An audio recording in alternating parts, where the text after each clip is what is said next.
DLB configuration.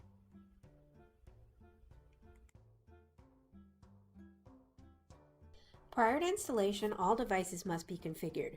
There are two ways to access the device. One is through a router and two is through a computer.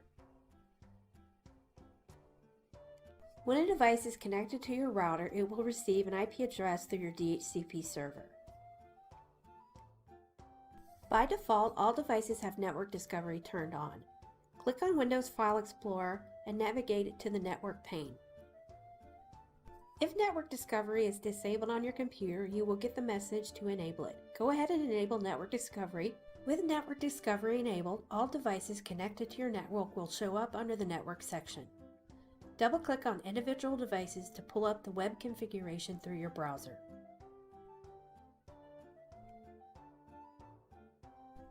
Prior to connecting to a router, you can configure each individual device through a computer connected directly. The default IP of the device is 192.168.2.66. Type this into your web browser to access the device.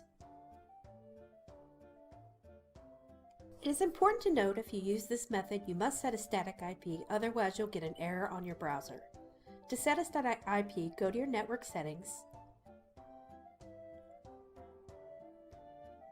click on Ethernet, click on Change Adapter Options,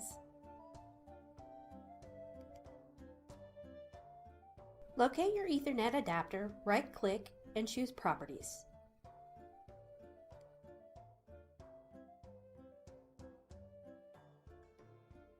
Search for Internet Protocol IPv4, click on it, and choose Properties.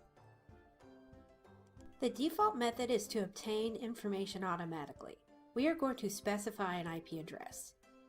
Type in an IP address in the same range of the default IP of the device. Also enter the subnet mask.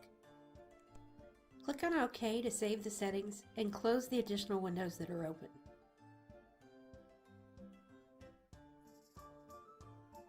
Now that the IP address has been set, go back to the browser and type in the default IP of the device.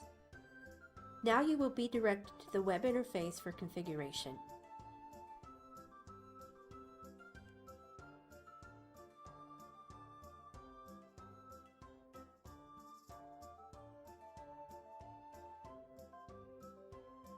There are two usage scenarios when creating a link. One is point-to-point, where you have one access point and one station. One is point-to-multipoint, where you have one access point and multiple stations. When configuring devices, start with the access point configuration first.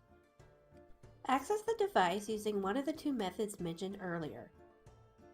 The username is admin and the password is admin01. Agree to terms. Select your country. Select your usage scenario. And click Change.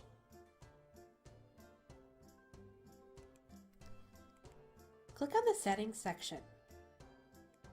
The default operating mode is Station.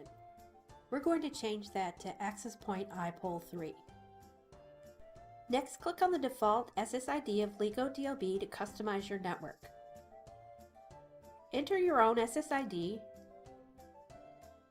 and add security if desired.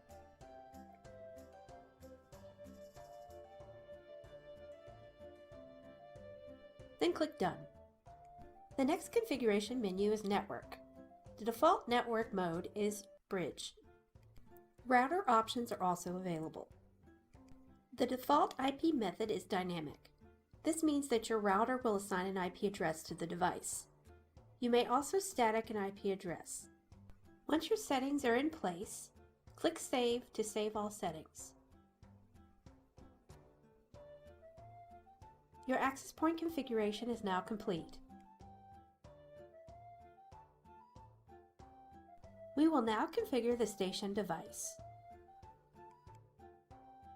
Click on Settings, click on the default SSID, and click on the search button to locate your access point. Click on your access point and click on Select. Enter the required password and click on Done.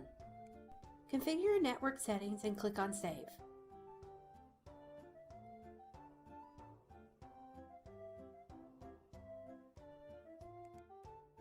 You will notice the access point and station link up when the indicator for signal strength changes from searching to a physical signal strength. From the access point, you will notice there is one station in the upper right-hand corner.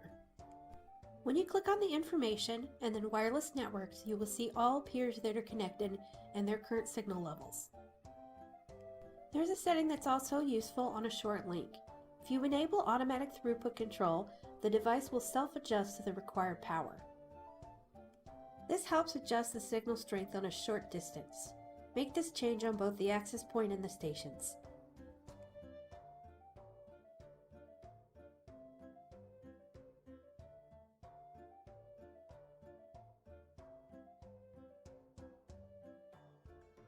You